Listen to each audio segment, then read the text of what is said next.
Praises, honor, and glory to the Most High, Yahweh, in the name of His only begotten Son, Yahweh Shai, the Christ. Welcome to another TOC Sabbath class. Today's class, here are 10 sure shot reasons. Now, there's many reasons, but we're going into 10 sure shot reasons. This is for the sisters. Because last week we touched on the brothers. This week, of course, Proverbs 11 and verse 1 says what? A false balance is what? An abomination unto the Lord. So we got to be balanced. All right? All praises. So there's 10 reasons, 10 sure shot reasons. Now, this were compiled also by brothers. Now, you see how last week, right, Brother Daniel, we had a list compiled by many sisters. This list now is compiled by many brothers. So sisters, this ain't Cap just saying this. This list has been compiled, all right, through the interwebs, all right, and brothers have confirmed it. Okay, so the interwebs compile it, but the brothers who in the truth, and sisters too, they confirm this thing. So this ain't just Cap saying this. So shout out to those who, participated in compiling and confirming. All right? We give credit where credit is due. But we wanted to just round it up to 10. There's many, many reasons, but we want to give you a sure shot 10. All right? So, the first reason, sis, why your man is low-key done with you and he ain't saying nothing yet, right? He just tolerating you, sis. The first reason is disrespect and contempt. You talk down to him, especially in front of others, right? You constantly criticize him, you belittle him instead of uplifting him. And then to top it off, you undermine his authority, sis. You undermine his wisdom, sis. You undermine his decision-making skills, sis. Let's read this. The book of Sirach or Ecclesiasticus, chapter 26 and verse 25. Reading from the book of Ecclesiasticus, chapter 26 and verse 25. A loud crying woman and a scold shall be sought out to be driven away the enemy. No, Sirach 26 and 25? Sorry, a shameless woman. A shameless woman. I mean a woman who ain't got no shame. Come on. Shall be counted as a dog. Counted as a dog. Now, what's a shameless woman? Who could tell me? She don't got no shame in nothing she do. She don't care who she disrespect. She's like anybody could get it. She don't have no respect for authority. And let me tell you something. You could always see what kind of brother a brother is just based on his wife. Always. You could always know what kind of man you have leading you. If you have a leader, the scriptures tell you, look at his wife. If she in order, if she's walking circumspect, if she's in submission to that man, then you know what kind of leader you got. But if you got officers and captains and other leaders and their wives just disrespectful, it says a lot about his leadership in the home. I want you to follow me, right? But now we on the sisters. We on the sisters. So you talk down to this man. Read it again. It says a shameless woman. Read it from the top.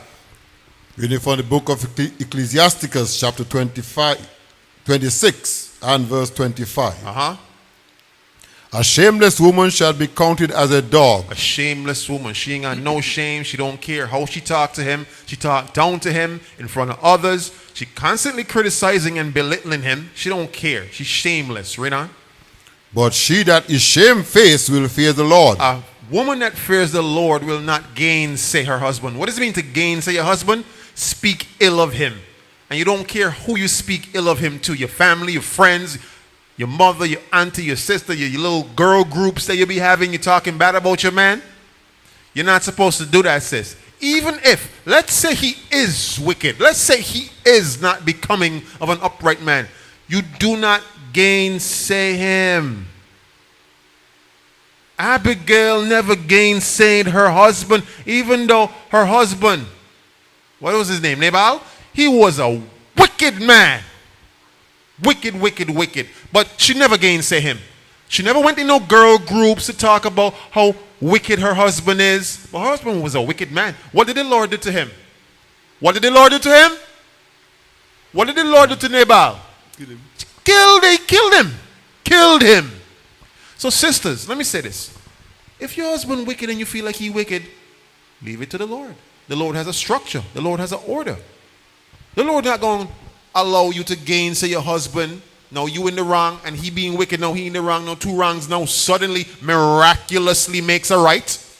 Two wrongs don't make a right. Sisters, be blameless. Sisters, don't be in the crosshairs of the Most High. No, he got to put his target on you. And that's why a lot of sisters go through the things that they go through. Because of the wickedness that they're partaking in by gainsaying their husbands, talking down to him in front of others, or even not. Let's say you're not doing it in front of others. Just talking down to him in any case. That's wrong, sis. The Most High has a structure for you to follow. And if you feel like your man is being out of bounds and unscrupulous, hit that prayer closet, face the east, pray, and let the Most High deal with him in order. The Most High not going to allow you to be like, oh, it's just me and my God, and then now blessings come through you, and now he being as wicked as he want to be. It don't work like that. The household goes, what? From the man to the woman to the children, and above that is Christ and God, Yahweh. Good? Give me verse 26. Verse 26. A woman that honoreth her husband who does what? Honoreth her husband. Honors her husband. Sis, you gotta honor this man. It don't say talk down to him, but what if he's not a man worthy of honor? Sis, still speak words of life into that man. Honor him. And you better do so in front of company. You better do so. And for y'all women that like to go to your family members anytime y'all run up in a problem in the house, and you're supposed to be sorting out your problem with this man. But what if I can't? What if he won't listen? Pray to the Lord, let the Lord deal with it. Now, if it's an extreme cases where this man is beating on you, then of course you must seek counsel and leadership so that we can intervene and we can let you know what to do in that case. Under no circumstances should a brother be beating on his wife. That is against the scriptures. And I say time and time again, should we find out that brothers is beating on their wives, we will take swift and immediate action to rectify the issue immediately. Okay? Immediately. Now, sis, you got to honor this man. Honor him. I know it's hard. In the world, you were never taught by your mother to honor your husband. Honor. Now, isn't it funny, Soldier Gabar? When young men are young, they're always taught how to what? Respect women, right? Respect women, respect women, respect women. Do you think this same equal teaching is taught to the sisters when they're very young to honor their men? No. They never taught that. They're taught you should receive princess treatment no matter how spoiled, how bratty, how unscrupulous you act. You deserve it, sis. No, you don't deserve it. The scriptures don't promote that. So sisters, we want you to, and I'm glad that's none of our sisters here. I'm happy. But for you sisters that's out there, you watching this, right?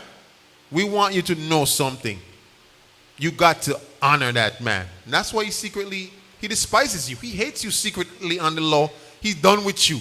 Because he see how you talk to him. He see how you back talk him. He see how you always being argumentative. He sees all of it. And right now, he's just tolerating you. That's it. Right? But a man ain't going to necessarily just run off. If he's forced in that position, well, yes. But a man ain't necessarily, he's not trained and wired to run off the way a woman would just run off. All right? Good. Men would stay, but they would just tolerate you. But in their minds, they're done with you, sis. All right, finish out the verse. Verse 26. A woman that honoreth her husband shall be judged wise of all. But she that dishonored him in her pride shall be counted ungodly of all. You see that? So an ungodly woman does what? What does an ungodly woman do? She dishonors her husband. So anytime you want to know if a woman is godly or not, just look and see how she speaks of her man. She speaks of her man in a very unscrupulous manner. She's not a woman of God. All you got to do is listen. She's not a woman. No matter how much she says, praise God, hallelujah, amen. Doesn't matter about all the shaloms. Listen, they got some of the wickedest sisters about, who does say shalom. All right? So don't let that shalom fool you. All right? Good. So an ungodly woman, she dishonors him. But it comes from a spirit of what? It says it right there in the verse. It comes from a spirit of what? Spirit of? Who sees it? Spirit of? It's right there in the verse. Verse 26. It says, but she that dishonors him in her. So it's a spirit of pride. Sisters got a spirit of pride on them, and guess what buffs it up? Now, we always talk about the brothers who watch the red pill content. For the older brothers, red pill content is basically any antithesis content out there that is either against sisters, against women. You know, these talking points that go back and forth that shows that, you know, women ain't this and women ain't that. And there's a whole thing on social media where it's like men versus women. Now, as much as we always tell the men, stop watching that red pill content against the women. Sisters, y'all got to stop watching the red pill content that's against the brothers too. You got to, because it's destroying the way you think.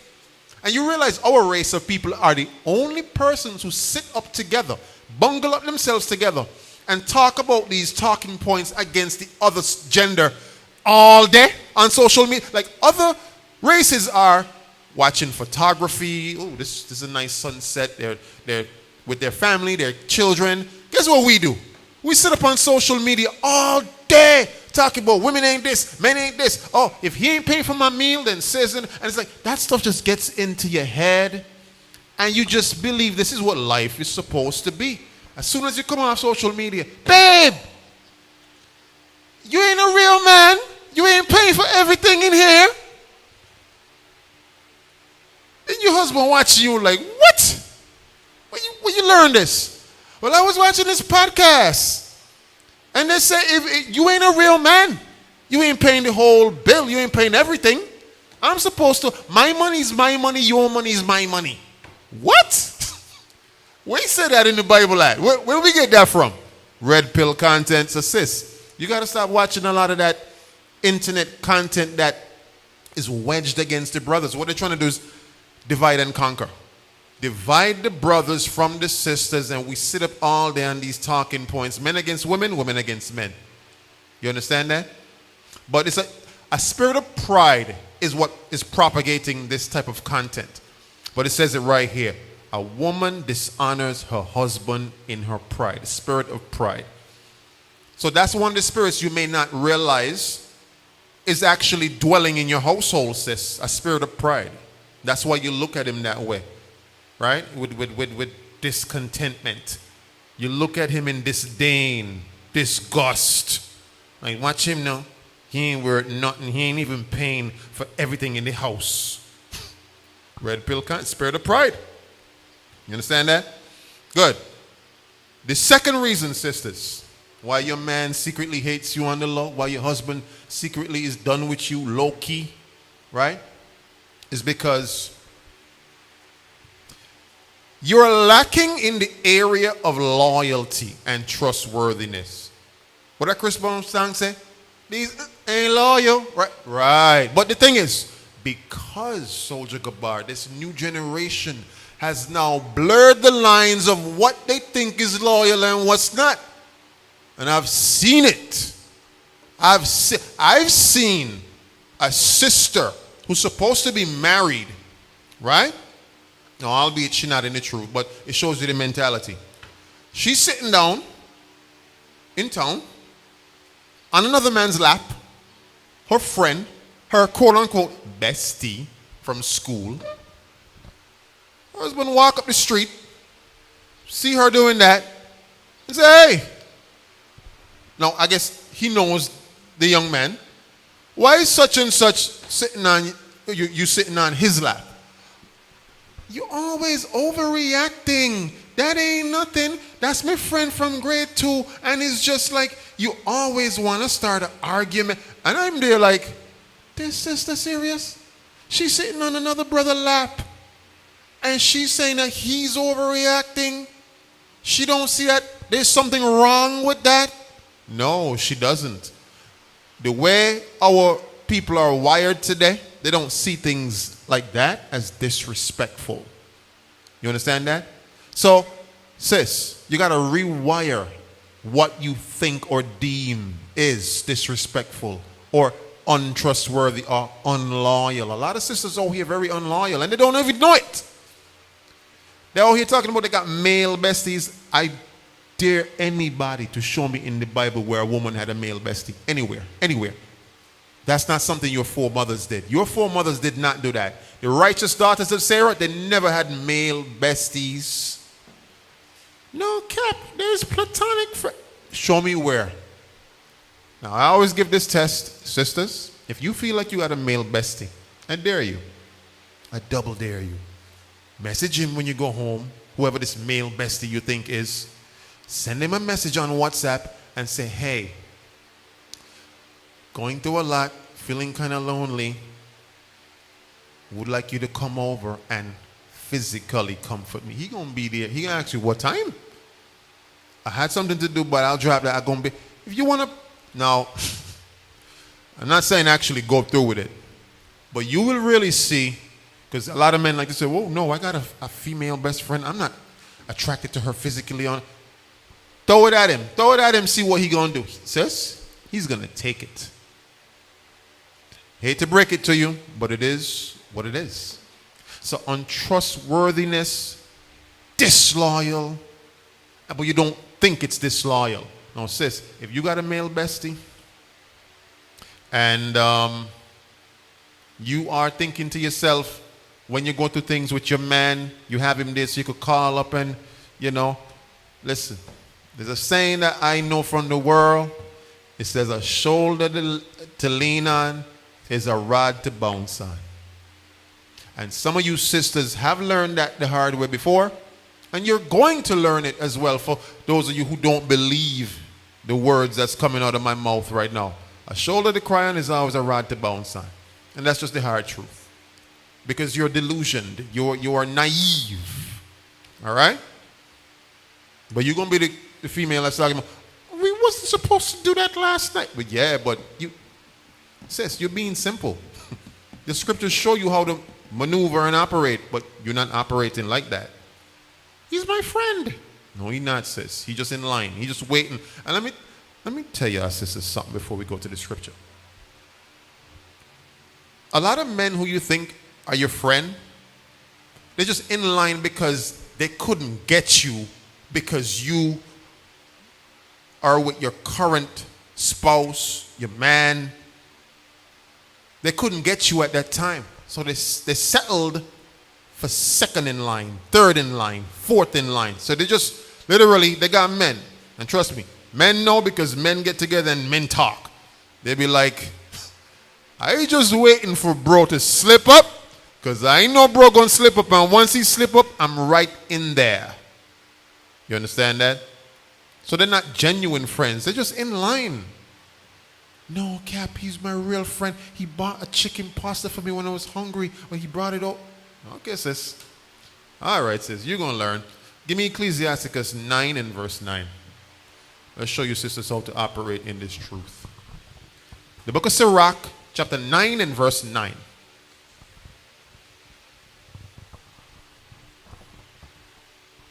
Go ahead. Reading from the book of Ecclesiasticus, chapter 9 and verse 9. Sit not at all with another man's wife, nor sit down with her in thine arms, and spend not thy money with her at the wine.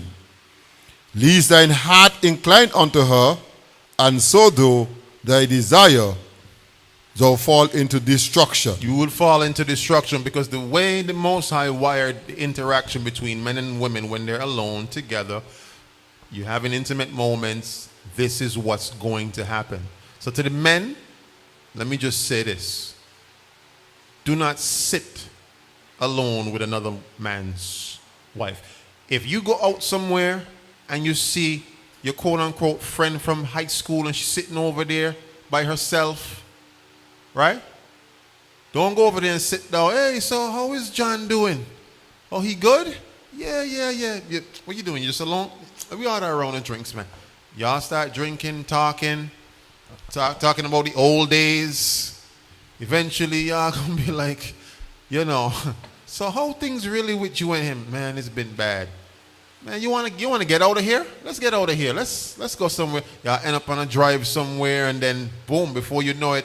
So do not sit down at all with another man's wife. But I want to speak to the women. We are the women. We are the sisters. Sisters, don't allow another man to sit at all with you.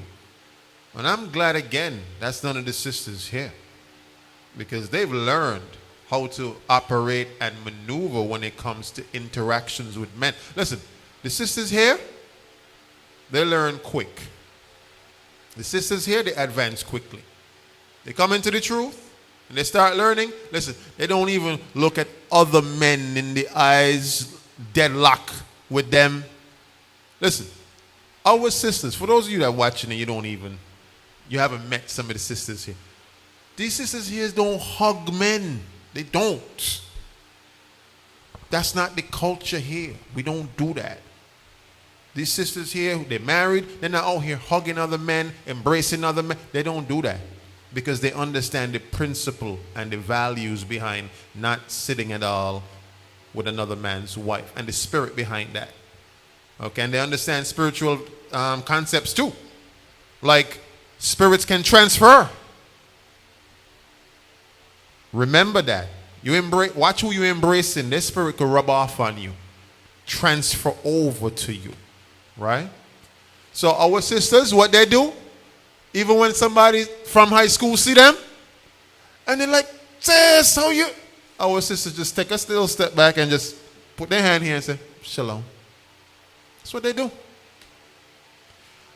If you're a new sister and you're learning, you can't be out here embracing every man. Embrace your husband, and if you're not married, stay chaste, stay discreet. You understand that? Because there's something that men realize after a while.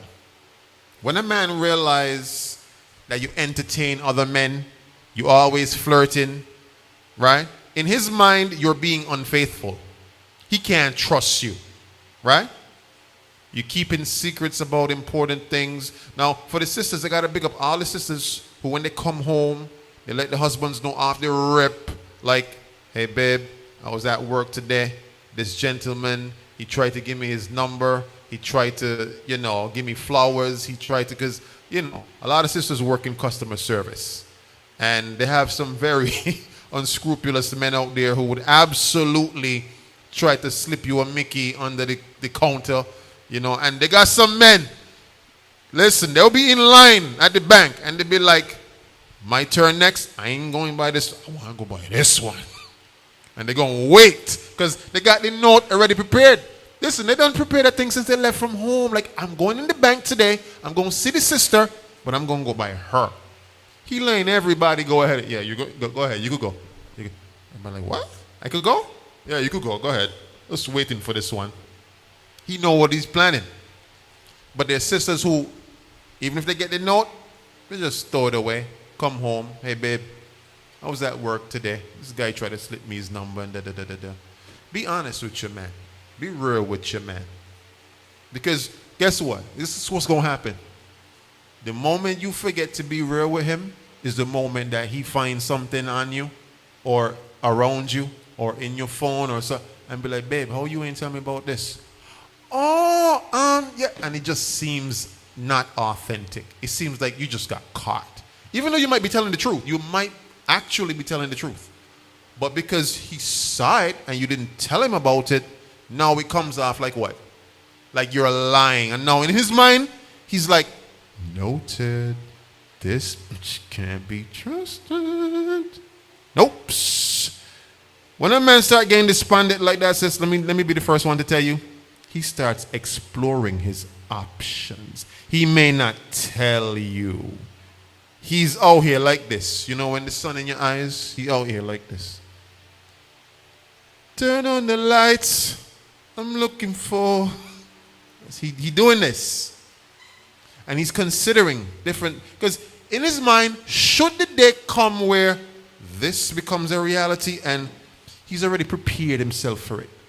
Men don't like great falls. They like something that can cushion the fall. So even if the fall does happen, he's like, I didn't miss a pep in my step. I already had a couple ones over here on reserve that was ready for the get down. But sis, you could prevent all of this by just being real with your man. Make a mental note of it. Men try to come on to you. Men try to flirt with you. Mention it to him. Your man will feel definitely more honored in that way as well. All right? So, do not sit at all with another man's wife. But, sisters, you have to not allow another man to sit with you. If a man comes and sit next to you, you alone, you don't have to be impolite. You can just say, oh, thanks, but no thanks, and just move over to the next seat. He's going to get the message. He's going to realize, wait, this sister don't want me sitting next to her. If a man tries to con on you, let's say, okay, let's say he sees you, you see him, he coming your way, you know he coming, you could see him coming, he know you coming, you know he's coming, and he tried to walk in your path, just go the other way. And I'm thankful that our sisters here, they understand that principle. All right? Good. Because it says you will fall into destruction once you do so. See what it says? It says, y'all drinking at the bar, right? Your heart going to incline unto her. And I always say this, sisters. Once a man out at a bar, for whatever reason, after enough drinks, the ugliest woman going to look like a supermodel. After the first drink, she ain't look so bad. Second drink, she looking a lot better. Third drink, whew, I could deal with this tonight. Fourth drink, home run. All right? So sisters, you got to understand what happens in those settings. And for the sisters, that's proving as well. Let me just say a short note. When you're proving with a brother, you're not proving and y'all in settings alone. Group outings, group settings, going on group gatherings. If you're alone, you're going to be the one that's calling leadership saying, yeah, we messed up, we married, so I don't know how to do it. No, you went about it wrong. You're not supposed to be nowhere alone, sisters. And if this man is beckoning you to be alone, he's beckoning you, he's like, sis, don't worry what leadership say. We could be alone. We grown. We adults. We mean we need leadership consent to be alone. Don't let nobody control you like that, sis. Sis, what he's doing is manipulating you. All right? Be smart. Don't let another man be in your personal space unless that's your husband. All right? Good. And if you are married, stop letting other men into your personal space. Your husband don't like it. The moment he learns about it, he doesn't look at you with respect. Low-key, he thinking to himself, you just as loose as you want to be, huh? That's the way he looks at you. Even though you, in your mind, well, I didn't give it up.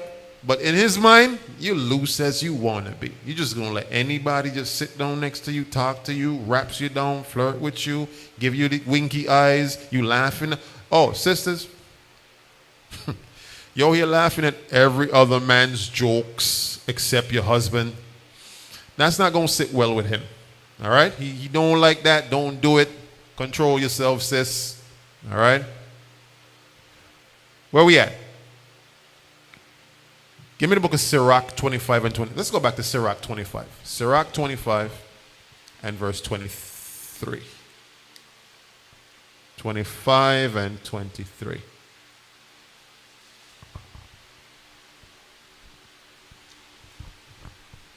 So we're going to the book of Ecclesiasticus, chapter 25 and verse 23. Reading from the book, Ecclesiasticus, chapter 25 and verse 23. A wicked woman abated the courage, make it a heavy countenance and a wounded heart. So what does it mean, abated the courage? What does that mean? Loses confidence. Your man has a vote of no confidence when it comes to you, when you do things that are untrustworthy. You're allowing men to flirt with you. You're allowing men to call you. You're giving out your number. That's going into being a wicked woman. If you're married, you should not be giving out your number to men. All right? If you're married, you should not be out here seeking male friendship at all from no man. And let me say this. To the sisters who came into the truth with male friends, I'm going to say this. Be respectful. Tell your so-called male friend you are now married, and in order for any sort of communication to continue happening, he must deal with your husband. Your husband must be involved. He and your husband must now be best friends. That friendship is now handed over to the husband. Not you and him talking about, when you and him when you and your husband upset, your male friend coming by, y'all out there talking, your husband peeping through the window like, what are they talking about? What's going on out there? What's happening? Says you off for doing that. Okay, the scriptures don't subscribe to that. You understand? So it says a wicked woman abateth the courage. He loses confidence when you're doing wicked, unscrupulous things like having male friends. Right? Read on.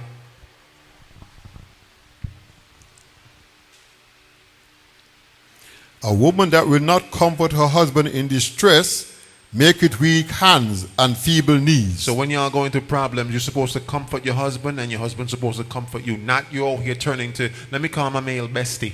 Let me see what advice he could give me. No. That's why your husband don't have no confidence in you. That's why he's already mentally checked out. That's why he's out here with his hand like this, seeking. I'm looking for, because in his mind, he can't trust in you.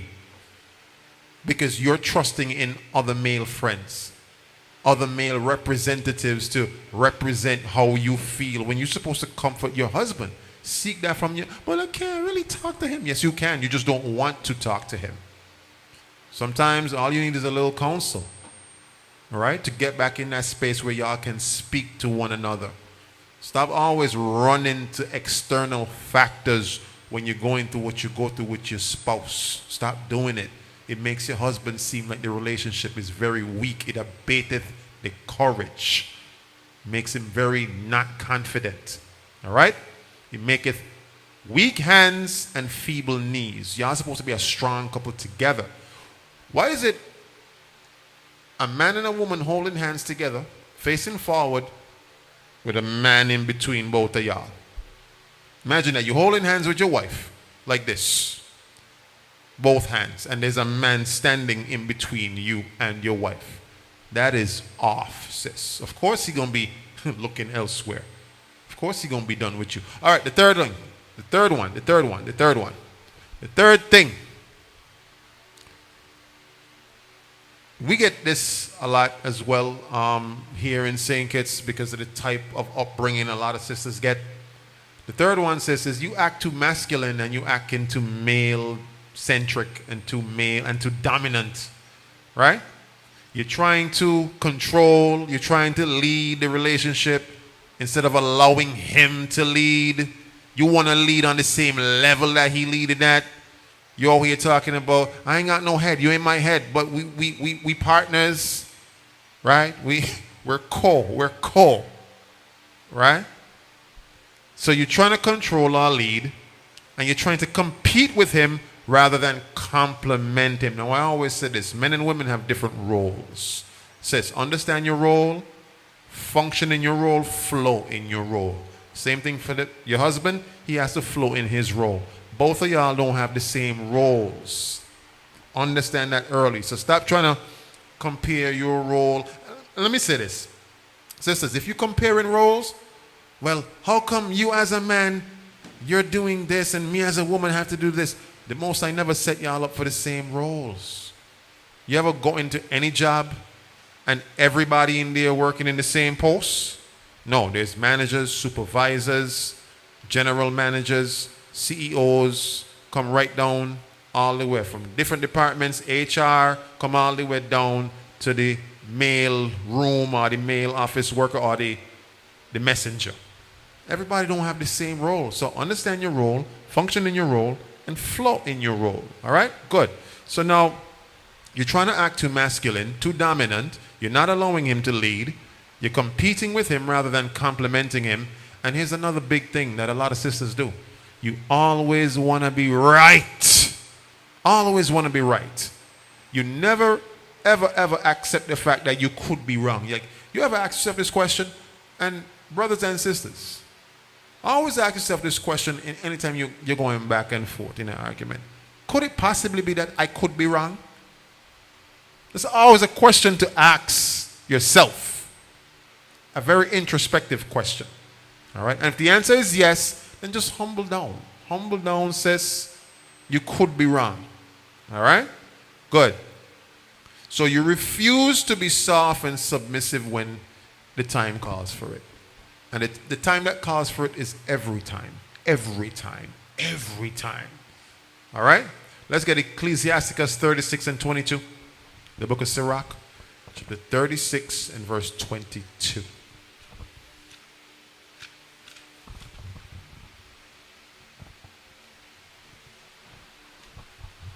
Reading from the book of Ecclesiasticus, chapter 36 and verse 22. The beauty of a woman cheereth the countenance, and a man loveth nothing better. Read on. Verse 3. If there be kindness, meekness, and comfort in her tongue, then is not the husband like other men? Ooh. So like I said before, if you want to know what kind of leader you have, whether it's in the home or whether it's your spiritual leader, look at his wife. If you want to know what quality leader that you have, look at his wife. Read that last verse again for me. It says, if there be kindness. If there be kindness. Okay, good. Is this woman a kind woman? Read. Meekness. Is this woman a meek woman? Read on. And comfort in her tongue. Her words are soothing. Read on. Then is not her husband like other men. Her husband is not like other men. You understand that? Her husband is different. Because what does it say about the husband if this woman is exuding all the properties, all the characteristics of a righteous woman? What does it say about her husband? Who could tell me? That is a righteous man leading his household the right way. But what if she's unscrupulous, she ain't got no manners, she let off her mouth at whoever, she don't care if it's leadership or whoever, anybody could get it. What does it say about the man that's leading her? He ain't doing the job. So you can always tell what kind of man leading in the household or your spiritual leader. Look at his wife. You can always tell. And that's why I would, listen, when I first came into the truth and I learned that scripture, and my elders them taught me the scripture, I looked at them with a laser beam. I was like, I'm looking to see like what kind of wives they got, to see if I got a good spiritual leader. Like I look at a man's wife. That's how I know who leading me. And that's how you should know who leading you too. You got to look at this man's wife. But we're on the sisters, right? Good. So sisters. Let me go back up to verse 22. It says, the beauty of a woman cheereth the countenance. Sisters. We know sometimes you get in that habitual mode where you're comfortable at home. You just lounging in, you know, that one dirty bonnet that you have that you ain't washed for a while. You know, that slip that you always wear, the frock or the whatever, the home thing that you wear that, you know. Brothers, they like when you upkeep yourself. The brothers, they like when you look after yourself. But he ain't looking after me. The brothers, if that's the case, then put some more effort into helping her look her best All right? Don't always be a brother who'll be like, yo, it's gone that one dirty stinking bonnet. Take it off now. Look better in the house now. Look. Help her to do so. If you like to see her looking nice, give her some resources so that she can do so. All right? Hand in hand. Okay? It goes hand in hand. Good. But now, you got to understand something. Stop being masculine, sis. There's nothing womanly about you out here talking like a man, acting like a man, being like a man. A lot of it comes from social media too, because you see all these women out here with their face beat on these podcasts looking, and they out here talking brolic. They out here talking real brolic, like they're a man. Sis, that masculine energy, you need to just take it all the way down. Right? And enjoy being in your femininity. Nah, but these niggas out here gotta know who they playing with. Sis, calm down. They gotta know, I ain't no walkover. These niggas out here, they better know. Sis, calm down. That's not how you're supposed to be as a woman. It says the beauty of a woman cheereth the countenance. Your femininity is what men like to see. Now, of course, listen, I spoke to some men. Where were we? We were at an outing, and I overheard big commotion. These men over here saying, "But I like when my woman rough by. I like when." For some, now that is a trauma response.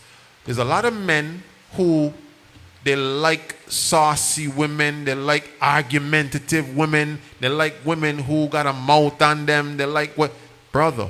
If that's the case, you have a small. Well, let me don't say small. You have a potentially large issue that's going to blow up into something else if you don't check that. It's unnatural. The women of antiquity never move like that. If you find yourself as a brother liking a woman who she argumentative, she a lot to deal with, that says a lot about you and what you value and what you deem to be something good to behold.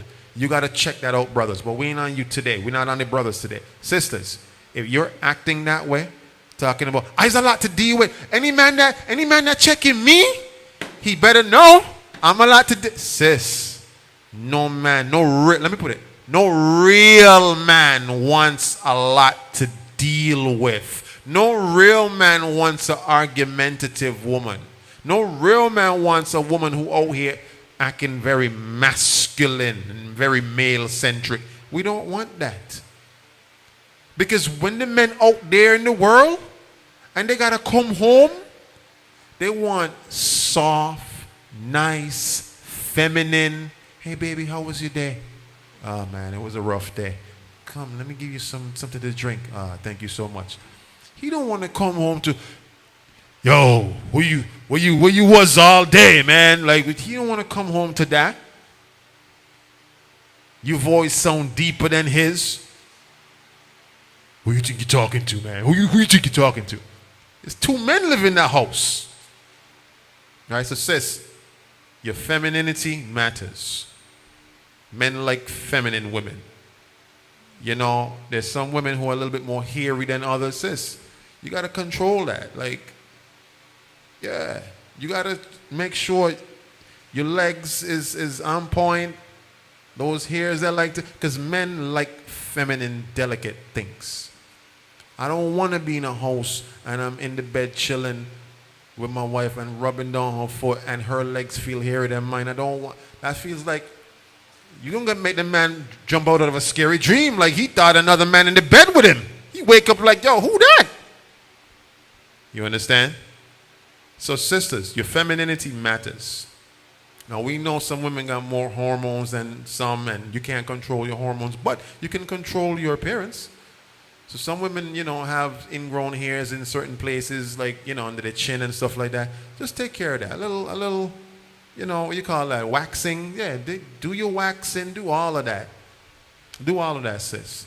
Now, if you feel like you need some assistance, talk to your husband. Hey, babe, you know, I need some assistance to keep my upkeep. Talk to him. He will gladly, trust me, if it's going into you looking sweet and nice and feminine, he would gladly be like, Let me help you out in that aspect. But have that conversation with him. All right? Be feminine. Good. So nothing a man. Read that last part. It says, the beauty of a woman cheereth the countenance. Come on. And a man loveth nothing better. That man love to see you when you're looking sweet and delicate and fine and just as dandy and just, very dainty. That's what men love to see. He not out here trying to see no fierce cat-walking woman who just always looking like a dragon. He not and for the men that has been conditioned, it's called social conditioning. Right now, there's a lot of men, they don't want to see a woman if she ain't looking fierce. They don't want to see a woman if she not looking like she about to knock down something in here. Men has been conditioned to think that that's attractive. I want a rough woman. She got to be a lot to handle.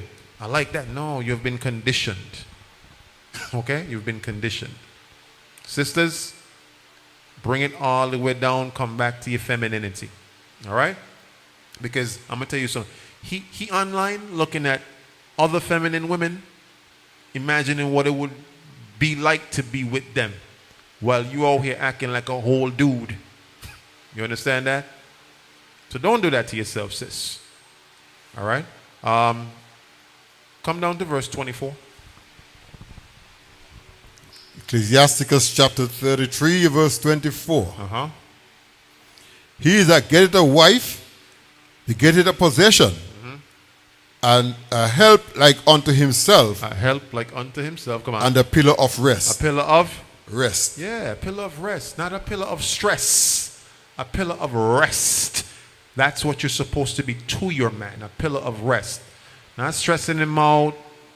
All right? Not wiling out on him every chance you get. Competing with him. Always trying to be right. A pillar of rest. Tell yourself that every time y'all get in an argument, says, I'm supposed to be this man's pillar of rest. Not igniting an argument. All right? Good. So now, sis, you got to live in your soft girl era continuously. You understand that? Give me the book of Genesis chapter 3 and verse 16. Genesis 3:16.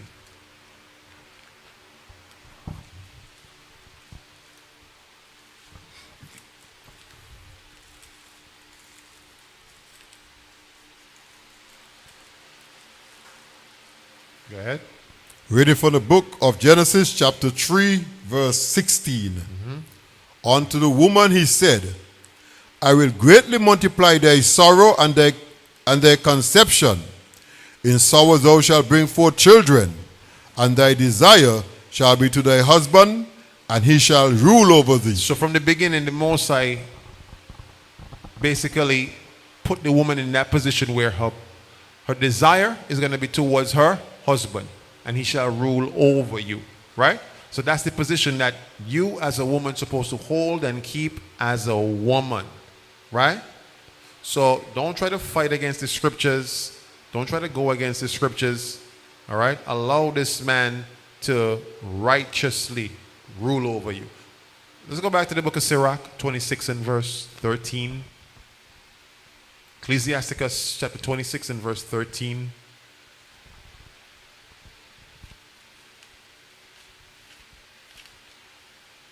(26 and 13). Go ahead. Reading from the book of Ecclesiasticus, chapter 26 and verse 13.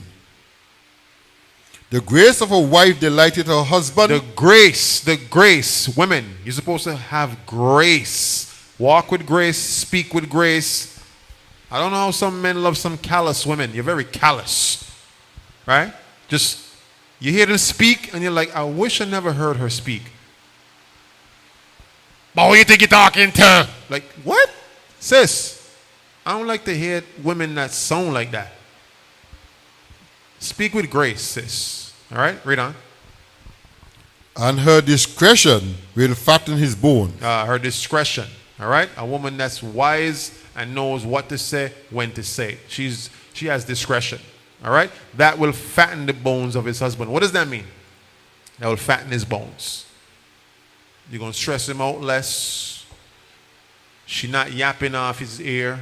She has discretion of when to speak and when to shut up.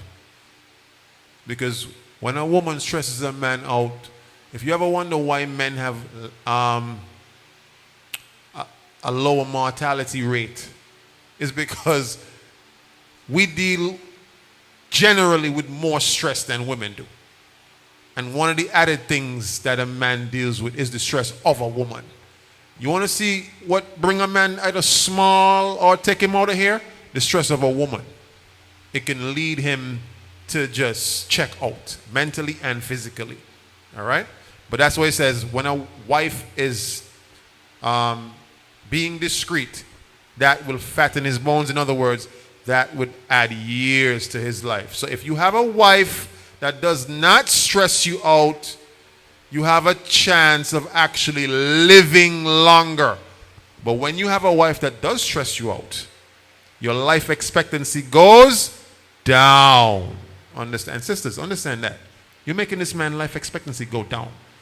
You want a husband that's going to grow with you, live with you. You want to be with him in your old age, but you over here stressing this man out to the point where now he ain't even sure if he's going to live past 50. Sis, don't do that to him. Right? Because what you're going to do is if this man die, obviously the scriptures say you could get remarried if he die, right? But don't do that to him, especially if you really love this man, you really care for this man. Don't stress out this man. Every time you stress him out, it makes his life expectancy go lower and lower and lower and lower. All right? And that's bad news for you. Right? All right. Especially if you ain't on insurance, right? Now, sis, how does it go? It goes, I'm not sure which department deals with that, but as men get older, well, let me ask this first. Premiums for men generally tend to cost more than the premiums for women when it comes to for life, right? What do you think that is? And then, correct me if I'm wrong as well. The premiums for men, the older they get, the more they cost too, right? You see? So brothers and sisters, don't be out here stressing each other out, all right? It's going to lead to lower life expectancy, all right? Don't do it to yourself like that. Give me the book of, did you read? Yeah, give me 14, verse 14. Come down to verse 14. Reading from the book of Ecclesiasticus chapter 25 and verse 14. A silent and loving woman is a gift of the Lord. No, a woman who always running her mouth is a gift from the Lord. A silent and loving woman is a gift of the Lord. Sisters, you got to know when to be silent, when to shut up. And guess what? I always say this. One of your superpowers, sis, is knowing when to shut up. Don't always feel like you got to insert a point here. You got to say something here. Sometimes all you need to do is just clip it and zip it. That's literally one of your superpowers. Your silence is one of them. So read on. And there is nothing so much worth as a maid well instructed. A mind. As a mind well instructed. Because it shows a woman that knows when to shut up. That's a woman that's very well instructed by her husband. She knows when to shut up. She knows when to keep her place. She knows when to listen. Even though I got things on my mind that I want to say right now, I'm going to just be quiet. Because a lot of women, what they do is give in to the emotions. The emotions tell them, you got to say something right now. Don't let him punk you like that. And then you start firing off at the mouth. And it's all led by your emotions. Sis, what you have to do is, no, we're not saying that the Most High did not make you more emotionally inclined. He did. But what you have to do is be aware and cognizant of said emotions, but know how to get a hold of it and control them. So the emotions will be there, yes. Because your emotions is one of your superpowers too. How? Because the Most High put things in women's spirit that he doesn't put in men's spirit.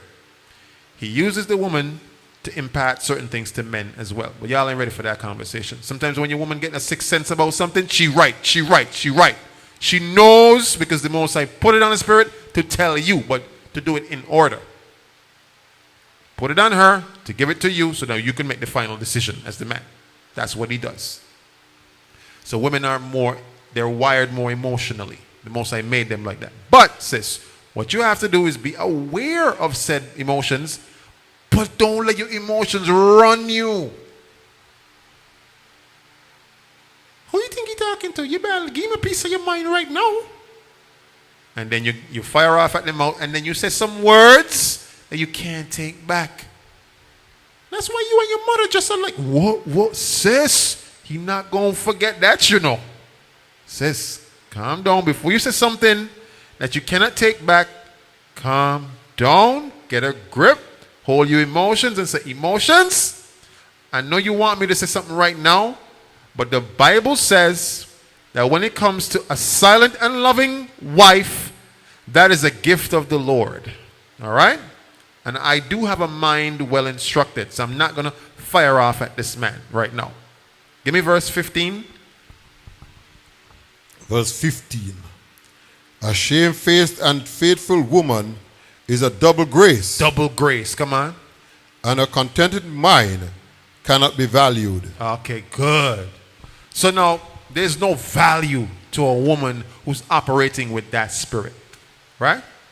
So now, sisters, you really got to get a hold and a check of your emotions, because one of the reasons why this man already checked out from you, he already lost confidence in you, is because you just don't know when to shut up. You don't know when to stop talking. Yes, your point may be valid. I want to say this. Sisters, your point may be very well valid and logical and making sense. And what you're saying may very well be right. But that ain't the time for it. You just need to shh. That gonna calm the whole situation down. Because what angers a man is when you're trying to be on the level. Okay, he's arguing. Now you're trying to match his voice tone, match his loudness, match how he going on, and think that's going to quell the fire. With sis, you adding oil and gas to a fire. Because that man would argue with you, and you go in the room, you think he done, he come right back out, he arguing with you again, and he ain't going to stop till you stop. Sis, all you need to do, bring it down. The moment you bring it down, he realized, wait, I'm arguing with myself. Let me stop. He calm all the way down. Says the power is really in your hands to bring peace in the household. The moment you stop yapping off, he gonna come all the way down. He gonna be like, okay, babes, maybe I was wilding out a little bit, you know, sorry. All right? So it says a shamefaced woman, that's a double grace to this man. All right? So the fourth thing. We on to number 4. You disrespect yourself, sis. You dress and you speak in a very unscrupulous manner. You carry yourself in a way that lacks dignity, right? You allow too many men to have access to you. It's a doozy right there, emotionally and physically. And then you prioritize social media validation over real life respect. Like, you care more about them likes and them comments and them interactions more than even what your husband's saying. Like, what social media validates you, you place that as more value than over what your husband validates you, right? Give me Titus 2 and verse 3. Titus 2 and verse 3. All right, so we're going to the book of Titus, chapter 2 and verse 3. We gain some good principles for these sisters to really apply. Titus 2, verse 3. And then we're going to read down to verse 5. Titus 2 and verse 3. 3 to 5.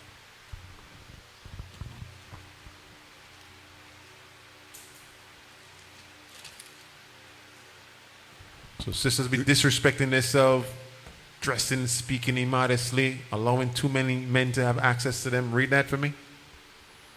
Reading from the book of Titus chapter 2, verse 3. Sisters, listen to this. The aged woman likewise, that they be in behavior as becometh holiness. So sisters, your behavior is supposed to be holy or set apart. Not like these other women out here. Not like your dirty foot friend them.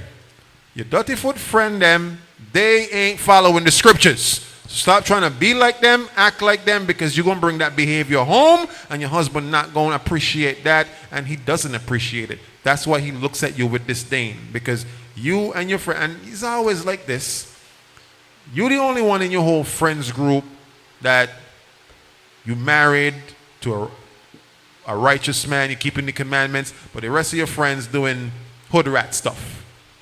But the problem is, you hanging out with your hood rat friends, and you're thinking you're not going to pick up hood rat behavior. But it says the aged women, that they be in behavior as what? Becometh what? Holiness. Being set apart. Being different, sis. Read on. Not false accusers, not given too much wine, teachers of good things. Not given too much wine, teachers of good things. Read on. Verse 4. That they may teach the young woman to be sober, to love their husbands, to love their children. Read on. To be discreet, chaste, keepers at home, good, obedient to their own husband, that the word of God be not blasphemed. Good. So now, when it comes to being discreet, who could tell me what that means? What does it mean to be discreet? Discreet. To be discreet. Every pan knock, they got some women, they're there. Every fete, they're there. Every party, they're there. You drive up 4th Street, she walking up 4th Street. You drive down Church Street, she walking down Church Street. You drive across the Bear Road, she walking on the Bear Road. She's everywhere. Right? Except where she's supposed to be. Where is she supposed to be? Now, we're not saying a woman can't go out and hang out and be with her friends and be with the rest sisters, and there's a time and place for that. But if every time so, every pan that knocks, this woman is there, she's not a woman of the scriptures. Right? It's what you call, back in my day, a dragabat. A dragabat. She's everywhere where she's not supposed to be. She's not discreet. So sisters, you got to be discreet. Now it says chaste. Chaste and keepers at home. Right? Now, you're allowing too much men to have access to you because you're everywhere. Everywhere you go, they're there too because they're on the beat. They're running road. Every time they're on road, you on road. So every time these men know you, they see you, they're calling out to you. Hey, where you going? You want to live? Because everywhere you go, they're there, you there. They know you coming. You know they're coming. You're going to see them, and eventually you're going to have interactions with these men. But women who keep them... You know, men. You know what men like? Men like the women that's like, when you see them, girl, where you been? You live in St. Kitts? Yeah, I've been here. I don't see you. I know. I make sure of that. Brothers, that's the kind of woman you want. She ain't up in all in everybody's face every time. She makes sure she's being discreet and chaste on purpose. You follow me? Good. So she's on purposely discreet, on purpose chaste, but she's a keeper at home. A keeper at home. That's a righteous woman. Doesn't mean she's just home idling, twiddling her thumbs, doing God knows what. But she's a keeper at home. What is she doing at home? Soldier Gabar. She's a keeper at home. What is she doing at home? She's keeping the home. She's upkeeping the home. She's making sure that the home is in good standing. Because when a woman always out the road, every which way there's no way, there's something off. The children off. That household ain't being ran the right way. That husband stressed out. Something going on in that house that shouldn't be. If this woman is everywhere that she's not, something is lacking attention where it should be. If her attention is elsewhere. Right? Good. So the next one, number 5. Sisters who gossip and always in some drama, always in some mess, always arguing. Not just even arguing with their husbands, but arguments with other sisters. They're always arguing, always wilding out, right? Always in some negative situation, constantly talking about others. They're very messy, right? And they're bringing unnecessary mess and stress into the home with their petty problems. Now, brothers, if you married to a sister like this and you're already in the thick of it, my condolences. However, it doesn't mean your story have to end that way. A mind well instructed means she can apply these scriptures. Now, give me the book of Proverbs 14 and verse 1. Proverbs 14 and verse 1. There's some very problematic women out there. And listen, some brothers have already realized their woman is the problem. Every time they come home, they always try to make it seem like, yeah, so I was on the job today, and could you believe what Keisha said? Keisha's da-da-da-da-da, and then she tell me da-da-da. And then meanwhile, he's just listening to you. And in his head, he's thinking, you the problem, sis. It's you. It's you. Give me Proverbs 14 and verse 1. Reading from the book of Proverbs, chapter 14 and verse 1. Come on.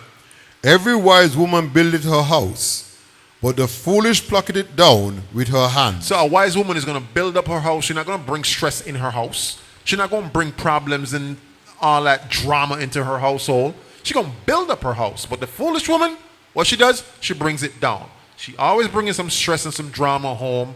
Meanwhile, her husband ain't really want to say, like, babe, it's you. You the problem. Because he know if he tell her that, how's she going to go on with him? She going to be a dragon to this man, right?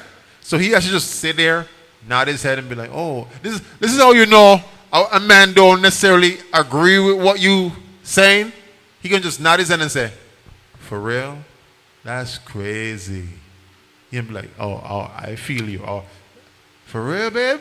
That's crazy. Wow, that's his whole response from the start of the conversation to the end. Wow, that's crazy. She said that? Keisha said that for real? Yeah, she wrong. Yeah, that's crazy. Meanwhile, in his head, she the problem. She messy. She problematic. Always in some mess. If your wife always involved in some mess, brother, think for yourself for a moment.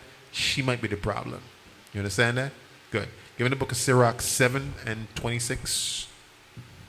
The book of Sirach, or Ecclesiasticus in the King James Bible, chapter 7, verse 26.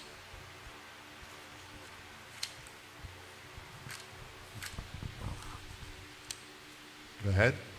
Reading from the book of Ecclesiasticus, chapter 7 and verse 26. Mm-hmm. Hast thou a wife after thine mind? Mm-hmm. Forsake her not, but give not thyself over to a light woman. A lot of these women are light women. What's a light woman? The scriptures warn the men, don't give yourself over to a light woman. But my condolences, because a lot of men are already with light women. What's a light woman? She blow with the wind? I mean, that's part of it. But what's a light woman? It's talking about light where? She light. She ain't got no substance. She has no substance. Right? And sisters, you definitely don't want to give yourself over to a light man. I think there was a video recently. I don't know how long ago it was. It was, the guy, Perspectives Media or whatever. He was talking to a young lady. The lady was like, yo, you ain't got no substance. And he was like, oh. He took that to heart. He tried to say something about her, right? But light just means you ain't got no depth. There's no substance. So there's a lot of women out here that don't have no depth. The only thing that they got going for them is what? Who could tell me? The drama that they propagate. They ain't got nothing else going on in life. They ain't got no substance up here. So they got to fabricate something, which is the drama that they get involved with. All they do is talk about what? Gossip. What else? Who could tell me what else? What's happening on Shade Room? She know what's happening with the Real Hollywood Wives of whatever, Atlanta, whatever. She know about that, but you ask her like serious questions about, man, nothing about that. I don't be thinking about that. She's a light woman. All she knows is drama, entertainment. She know the latest Cardi B song. She know how to twerk very well. She don't have nothing up here. She adds no value to what you bring to the table. A lot of men got into that situation. Why? Who could tell me why? Why a lot of men fell into that situation when they realize, oh my goodness, I am with a light woman who has no substance. When did that come to him? After he done clapped the cheeks, after he done been with her, because what was he going off of initially? Did he go after like, yo, this woman is a woman I would love to marry because, yo, she got some substance? No, he saw that dress that she had on, right? And he was like, listen, I'm willing to risk it tonight. And that's the only thing he was going off. Physicality. Men who give themselves over to just physicality only, you're going to be that dude that end up not even 2 years in, 1 year in, and you're going to realize, wait, how do I get out of this? This woman messy, she argumentative, she got a nice booty though. We look good when we're going out though, and let me just say this. A lot of relationships is just solely based off of we look good together. Good arm couple, good eye candy. They don't want to break up because we just look good. They just like the idea of being with this person. They don't actually love this person. They like the idea of being with them. Follow me, track me. So it's not really about the substance and the depth that the relationship holds. It was based solely off of physicality first. And they expected the physicality to carry the relationship. But when you're with someone years and years, the physicality what? Fades. Now the relationship has to rely on the basis and the structure or the depth of it. But there ain't no depth. It's just, she was looking nice in that dress. I took a chance. She let me clap. Now we here. Now I realize she ain't got nothing upstairs. This woman dense. This woman is a dense problem. She don't even know how to put two sentences together properly. And I should have noticed, you know, when I was texting her on WhatsApp, she don't even know how to put sentences together properly. No, she out here can't even spell. Yeah, brother, you didn't prove her right. You didn't. Now that's your thing. You got to deal with her. You got to deal with that. All right, now. He says, don't give yourself over to a light woman. Let's go to chapter 5 and verse 13. Chapter 5 and verse 13. So 2 chapters back. All right, chapter 5. The book of Sirach, or the book of Ecclesiasticus, chapter 5 and verse 13. Reading from the book of Ecclesiasticus, chapter 5 and verse 13. Honor and shame is in talk, and the tongue of a man is his fall. So sisters, all that gossiping you're doing, that's going to be your downfall. All right, read on. Verse 14. Be not called a whisperer, and lie not in thy wait with thy tongue.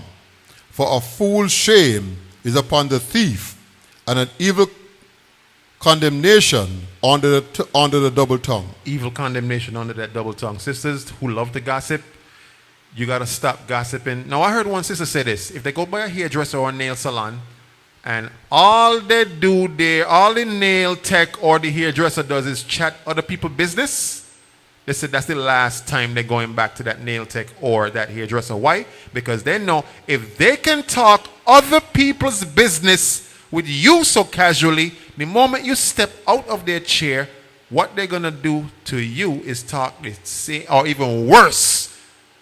They're going to chat you too. So I agreed with that sister when she said that on social media, that's the last time she would sit down in a nail tech or a hairdresser's chair if they realize they sit down and they're talking other people's business. Or ponging-tory, as they like to call it here in St. Kitts. Ponging-tory. They just want you to sit down, do your hair, do your nails, and that's it. All right? So the next one is this. Sis, you lack emotional control. You're always nagging, always complaining, always starting arguments. You're always overreacting. not being able to really communicate maturely. Some sisters can't do this. They can't have a mature conversation. They really don't. They're so childish in their ways. They don't know how to grow up. Sisters, let me say this as well. Men don't like little girls. Nope.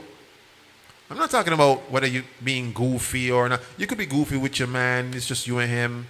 But know when to do that. You're not doing that outer road. You're not being a goofy outer road. Okay? You're being in the comfort of your own home. But I'm talking about being a little girl.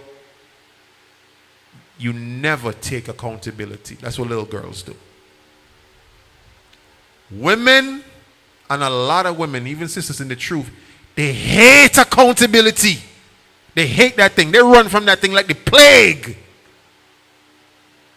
When it comes to accountability, a woman would rather die. This is facts. Women have said this. They say, I would rather die than to take accountability and to own up. Now hear this. I saw one sister, she was real with herself. She said, my toxic trait is when I'm arguing with my man, mid-argument when I realize I'm wrong, I still be arguing. She said that's her toxic trait. She was real with herself. But at least she was being real. That even in mid-argument, she realized she's wrong, but she's still arguing. A lot of sisters do that. They know they're wrong, but they're still carrying on the argument. She realized, wait, what he making makes sense. What he's saying actually is logic. Oops, I was wrong. But they don't want to take no accountability. You're going to never hear her say, babe, I'm sorry for... It's like they're going to bring up every other thing that shoulda, coulda, woulda been, but they're never going to say sorry and never own up to what they did. Right? Give me Proverbs 25 and 24. So sis, this is one of the reasons why your man, he checks out. He out here looking for other prospects. He low-key done with you. Because you lack emotional control, sis. Give me that. Proverbs 25 and 24. Reading from the book of Proverbs, chapter 25 and verse 24.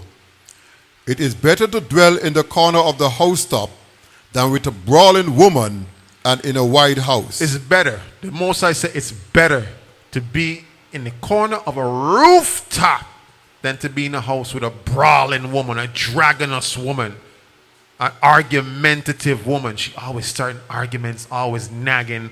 Listen, sisters, nagging a man doesn't make him complete the thing that you're trying to get him to do quicker, faster, or more efficient. It turns him off even more. He doesn't want to hear the nagging. Now, there's a way you can remind your man to do something that you're trying to get him to be reminded of without the nagging. And it's all in the delivery, sis. Say it with me, delivery. So when you deliver it in a certain way, hey, babe, you rub it back. I know you had a long day today. Remember that thing I mentioned? That a good thing, brothers, to ask your wife is how soon you need that done. Because sometimes women assume that when they tell you, you're going to do it right now. Brothers, just ask her, what's the ETA on that, the estimated time you need it? Oh, you need it? Oh, well, I was about to go do this, so I'll deal with it after. Cool and easy. It gets done. Communication. Men can't read minds, sis. So that makes you nag. He don't like that. That's why he come home late. That's why he out with the fellas long extended hours. That's why he always at the bar. He ain't trying to go home right now. The fellas them leaving the bar. He like, bros, y'all ain't want to do one more round? One more round on me. He even saying on me. He never offer for rounds. He like, on me. On me, bros. You sure you want to go home now? They're like, bro, we been here 5 hours. He like, man, y'all weak. He calling y'all weak. He know why he's saying that. He not trying to go home right now. He know once he walk through that door, dragon is waiting on him. He like, oh, I forgot something at the office. I gotta go back. Oh, that's why you just like your father. Oh, you said, really? I think I'm going to be out 6 more hours.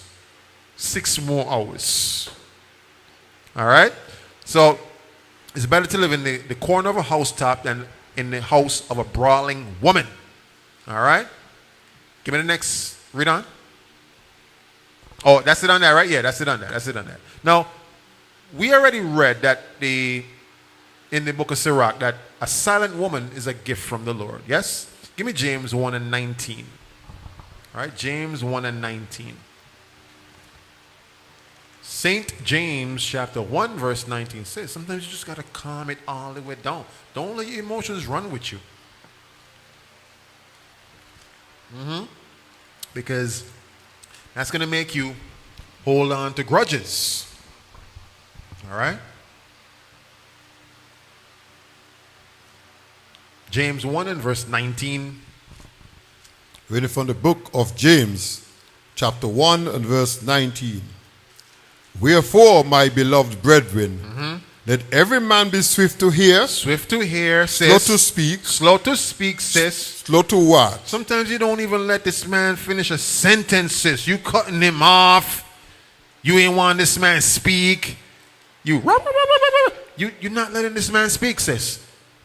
And a lot of men check out like that because, oh, that's how it's going to be? Okay, I see what's going on. Because Keisha over here, she listens to me. Keisha over here, she let me speak. Keisha over here, she hear me out. You never let me speak. You always cutting me off. But you do me the same thing too. Yeah, but then I let you finish. But you always, sis, we talking about what you doing right now. We ain't on me right now. No, but you think you go. And then that inner voice start talking to her. Yeah, see, he trying to punk you. Rev up on him even more. No, big argument in the house. So it says, be slow to speak.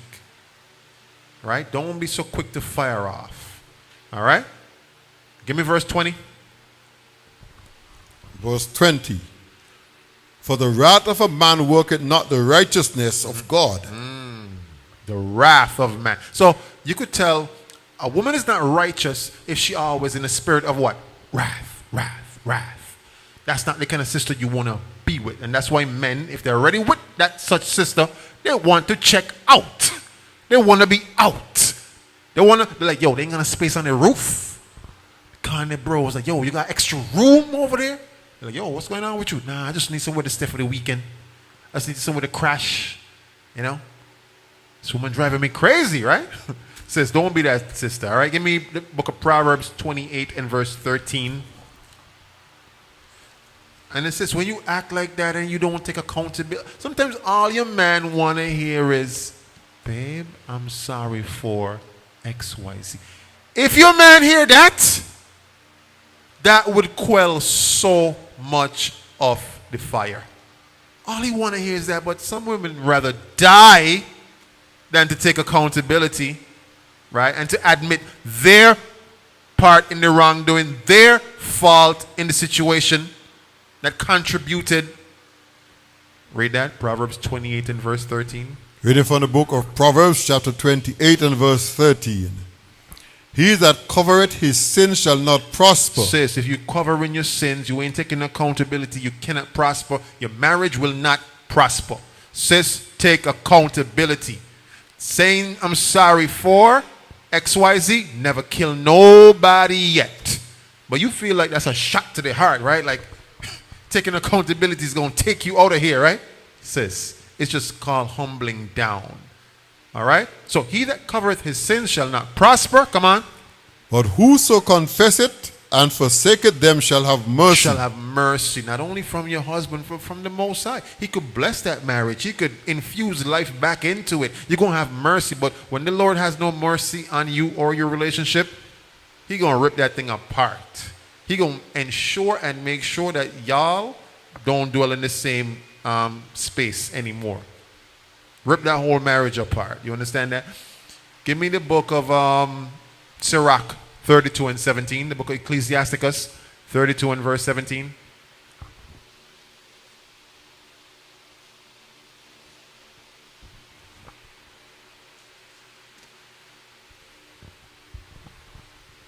Go ahead. Reading from the book of Ecclesiasticus chapter 32 and verse 17. A sinful man will not be reproached. So if you want to know what kind of wife you got, read it again from the top.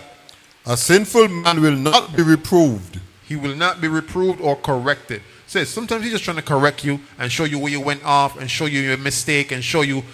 This man is literally trying to protect you through correction. But you're thinking, oh, he trying to get me to admit that I was wrong about something.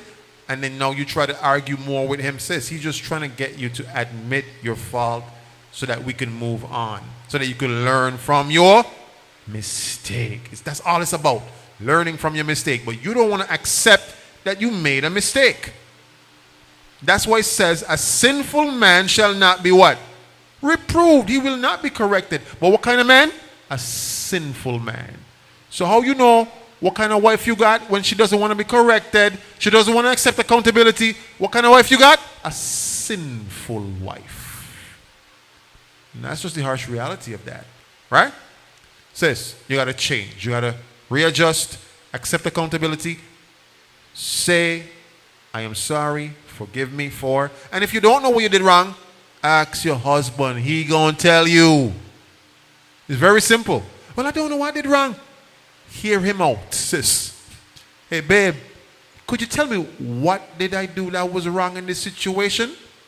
He will tell you. Trust me, he will. And then whenever he tells you, learn from it, do better next time, and don't repeat the same mistake over. Okay? Correction is love, sis. Understand that. His correction is his protection. Understand that.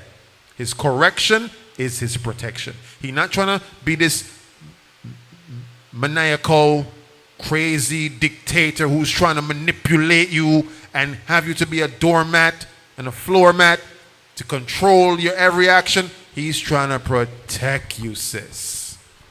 And his correction is his protection. Good. So here's the number 8 thing. Oh, did you finish the verse? Okay, finish it out. But find it an excuse according to his will. A sister would find every excuse.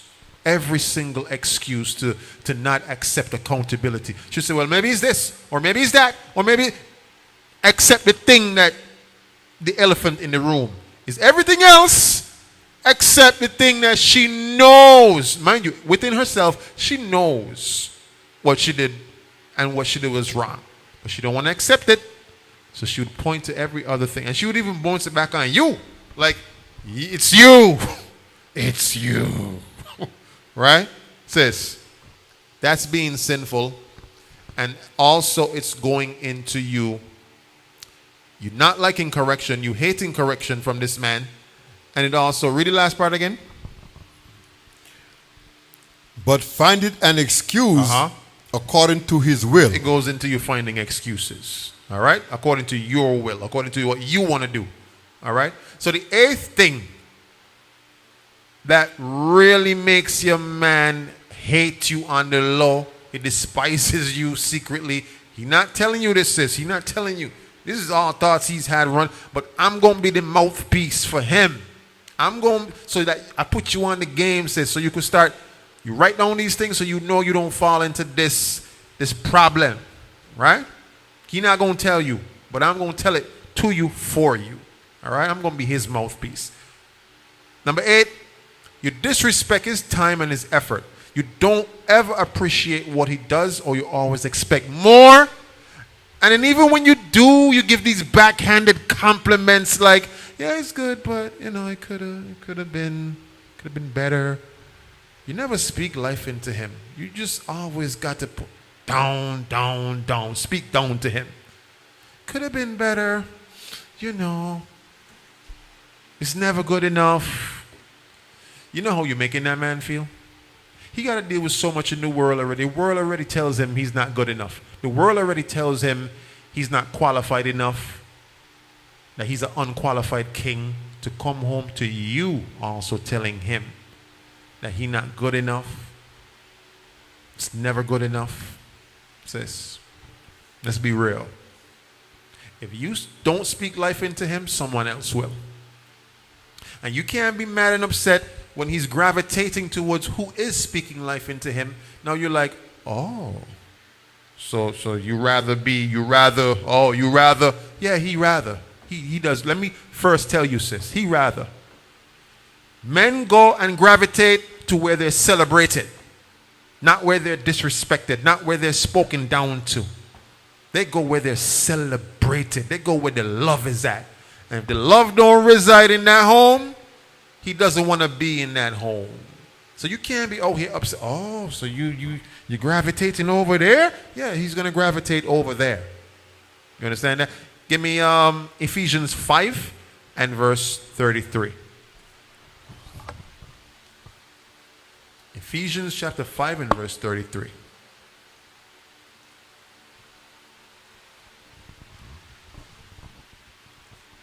Reading from the book of Ephesians, chapter 5, verse 33. Nevertheless, let every one of you in particular so love his wife even as himself, and the wife see that she reverence her husband. Once this man loving you the right way, he's caring for you the right way, he's protecting you, leading you, and guiding you. Your job, sis, is to do what? Reverence your husband. Reverencing him goes into speaking life into this man, appreciating what this man does for you.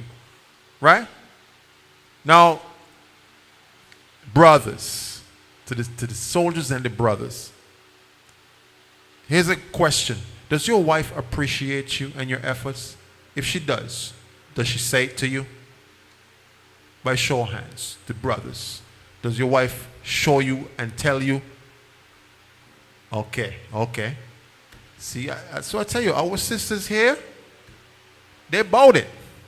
You understand? And the sisters who getting to be about it, they're learning how to be about it. But the sisters them here, they reverence their husband. To the sisters that's not, they're learning how to reverence their husband. So he says that the wife reverence their husband. So you got to encourage and uplift him with pleasant words. You understand that? Give me Proverbs 16 and 24.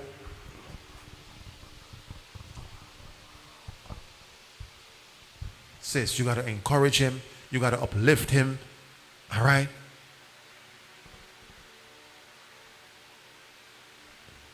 Go ahead. Reading from the book of Proverbs, chapter 16 and verse 24. Mm-hmm.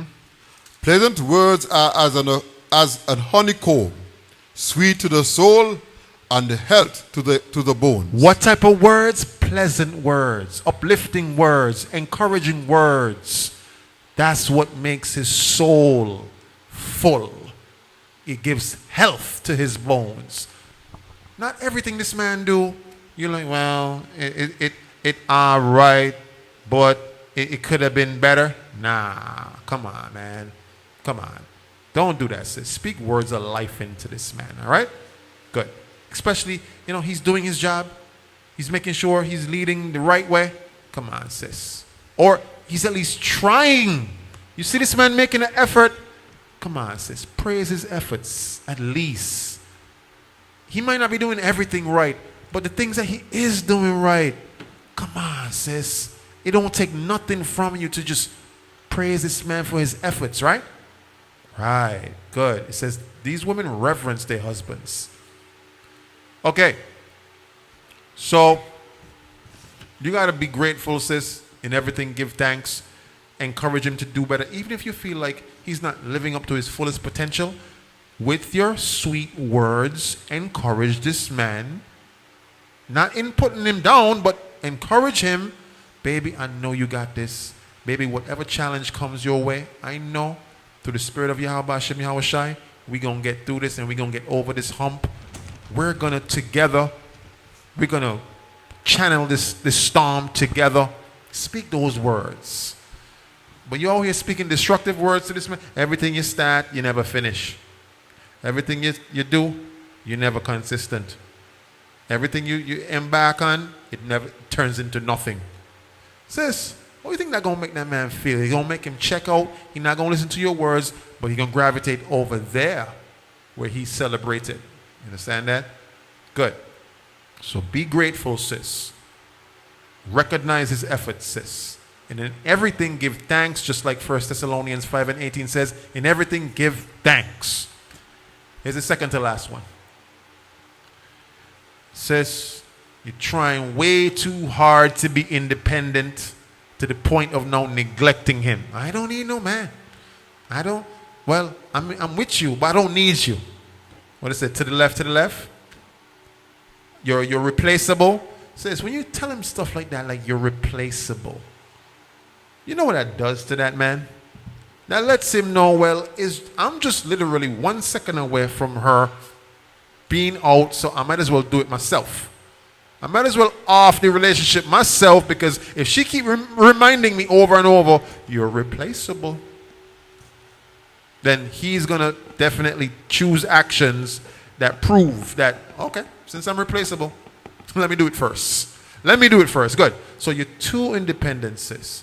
And you never hear no man saying this. I don't care how bad things get for a man. You never hear a man saying, I'm a strong, independent black man. You don't hear men speaking, saying stuff like that. Right? So give me the book of, let's get 1 Corinthians 11 and verse 3. The men we lead. Go back. Okay. No problem. 1 Corinthians 11 and verse 3.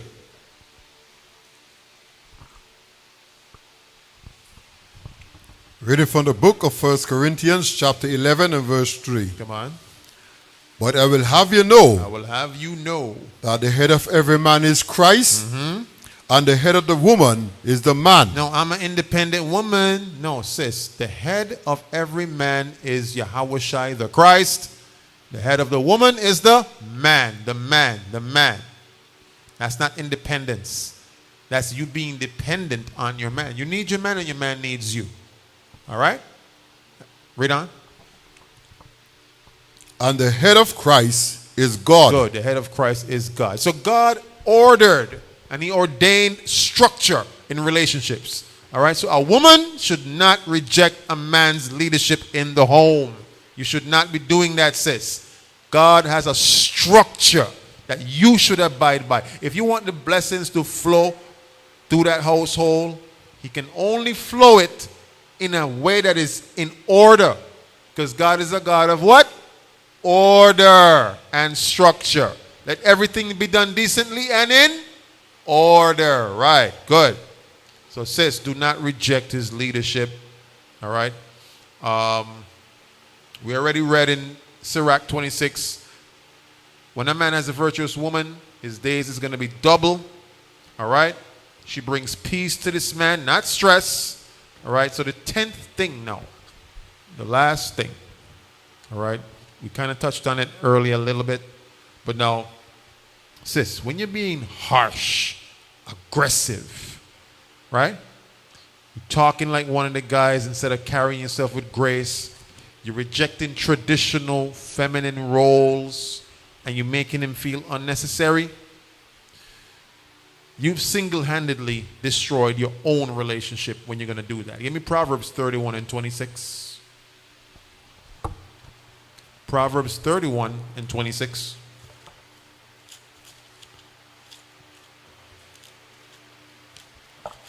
A lot of women say there's Proverbs 31 women, but they don't exude that thing. All right? Proverbs 31 and verse 26.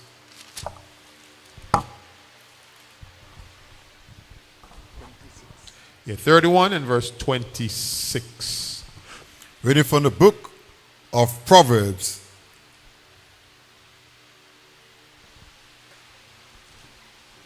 Yeah, 31, yes. And 26. Reading from the book of Proverbs, chapter 31 and verse 26. She openeth her mouth with wisdom, and her tongue is the law of kindness. So she has the law of kindness. Like when a woman like that speaks, her words are filled with grace. And you could hear it in her speech. This is a woman who's been instructed well in righteousness. Read on. Verse 27. She looketh well to the ways of her household, and eateth not the bread of idleness. She's not an idle woman. She's not out here just wasting time twiddling her thumbs, right? She's always being industrious, building up her household. Building up her household. All right? Give me the book of Proverbs 15 and verse 1. So go back a couple chapters. All right? Going back 15 chapters. All right? Give me verse 1. Reading from the book of Proverbs, chapter 15 and verse 1. A soft answer turneth away wrath, but grievous words stir up anger. It surprises me. Some women just still don't know this principle. It says, a soft answer turneth away wrath. You want this man to calm down? It's very simple. Either say nothing at all or give a very soft, modest, meek answer. You understand that? Good. Understand that, sisters. A soft answer turns away wrath. Give me Proverbs 9 and verse 13.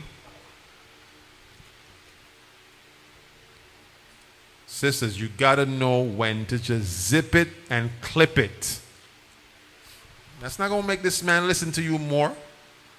Reading from the book of Proverbs, chapter 9 and verse 13. A foolish woman is clamorous. A what? A foolish woman is clamorous. A foolish woman is clamorous. You know what clamorous mean? Who could tell me what clamorous mean? What does that mean, Soldier Gabar? She clamorous. She always what? You ever hear when you're banging cymbals together, just crashing, just making noise? She's just making a lot of noise. But what kind of woman that is? Who always making noise? A foolish woman always making noise. Sis, if you want to be a wise woman, know when to zip it and clip it. All right, read on. She is simple and knoweth nothing. Oh, so a woman who always making noise, always arguing, she's simple and knoweth nothing. Now, that word simple is the old English word. But who could tell me in today's translation, what would that word simple translate into? Who could tell me? She's simple. Don't tell them. She's simple. Stupid. You think the Most High don't fling wood? He don't fling wood, you know. It says she's stupid. In other words, what you would classify as someone who don't know nothing? They're dumb, right? They're dumb, they're stupid. It's the same thing. She's simple. She's simple and she knows nothing. In other words, she's stupid and nothing up here in her head. She got no substance. That's what that's going into. You understand that? So, sisters, do not be a stupid woman. Do not be a light woman. Do not be a clamorous woman who always just banging her mouth, always arguing. Don't be that, because that makes your husband check out. He want to be with a woman who's soft-spoken. Her words are like honey. Just honey. You ever get that first taste of honey and just, ooh, it's sweet, right? Ooh. Her words are like that. Your words is like gravel stone to him. The prospect that he looking at, her words are like honey. Your words are like boulders on his head. He don't want that. Think about that, sis. All right? So women who loud and argumentative and they're aggressive, they lack wisdom and understanding. All right? Now, we're going to end it there, but I'm going to give you one last verse before we close out, right? Now, y'all heard of women dragons? Some brothers is crash outs, but then the equivalent to that is a woman who is a dragon. Give me the book of Sirach, chapter 25 and verse 16.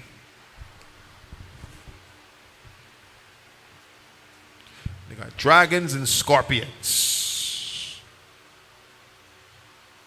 Dragons and scorpions. Sis, this is why he don't want to deal with you. This is why. Reading from the book of Ecclesiasticus, chapter 25 and verse 16. Come on. No, start from, 16. Go ahead. I had rather dwell with a lion and a dragon than to keep house with a wicked woman. Than to keep house with a wicked woman. So some women are female dragons and female lions too. Just like the men could be lions. You got some dragons out here and they're fire breathing too, right? And they open their mouth, they're like, Rawr. You're like, sis, calm down. Who do you think you're talking to? Well, obviously not you, because you're over here being a whole dragon. And that's why he checked out.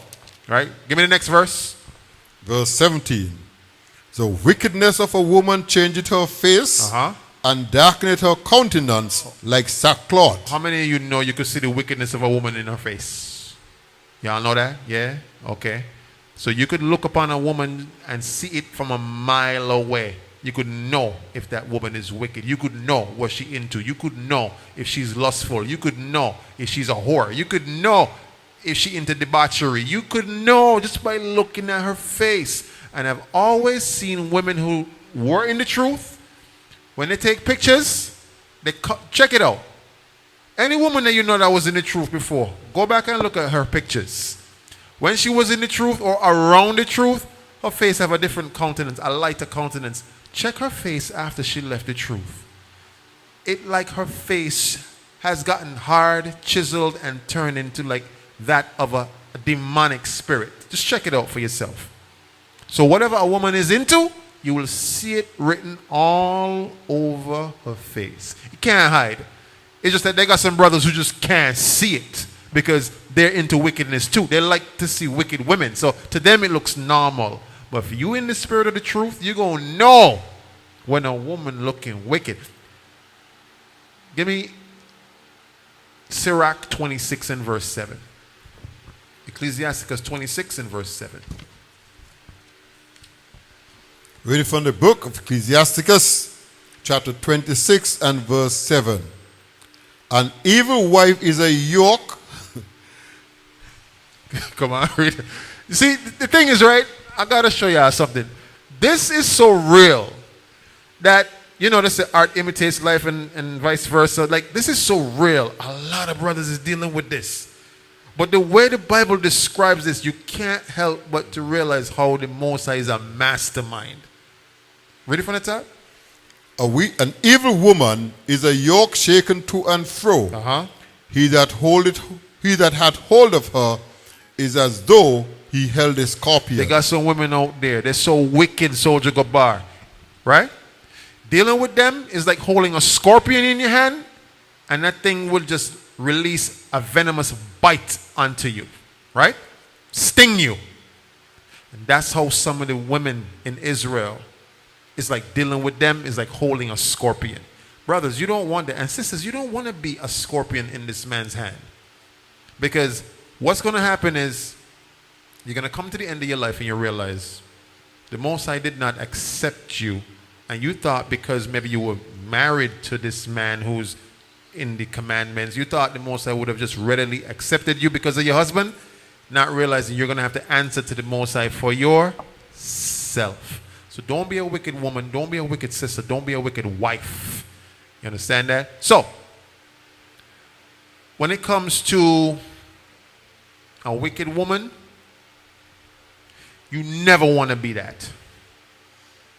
But now you've learned what are some of the things that would turn your husband off, turn him away from you, run him away from you. There have been many women that have run off men. Now you've learned what not to do, sis. What not to do to make him secretly hate you, secretly despise you, secretly be turned off from you. Now you know, sis. Take it, apply it, use it. Watch this class as many times as you need to, right? And there's a bunch of other scriptures that you can read that will show you also how to be a loving wife. All right? So with that, we're going to close out. All praises to the Most High. All right? Let's give it up for the Most High. Yahweh Hashem Yahushai. All praises for righteous sisters. All right? Be sure to give your contributions and your donations. The link is in the description below. Whether you're overseas, the PayPal link is there. Whether you are local, we have the MoBanking link there for you. In the comment section, we'll check really quickly to see if we have, and we got to answer it quick because we don't have a lot of time left. We got to answer it really quickly. All right? Any questions in the comment section? If so, you would have to read it on the mic.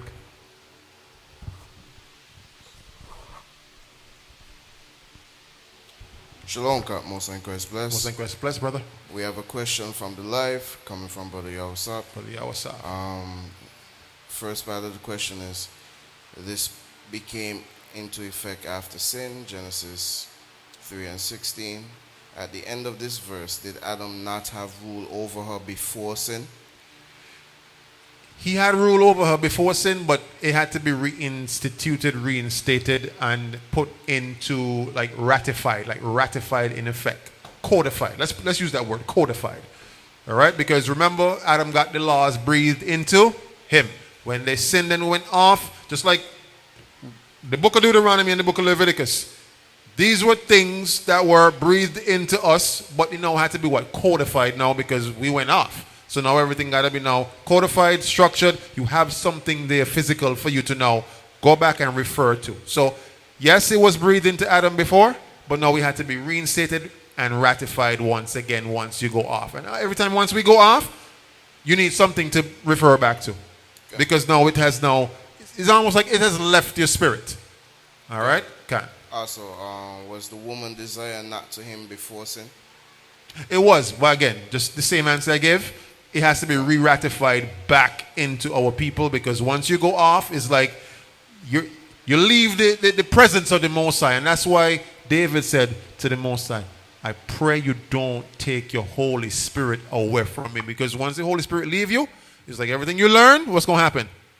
It leaves you. Okay, our praises. All right, so thank you for that question, Brother Yawasaf.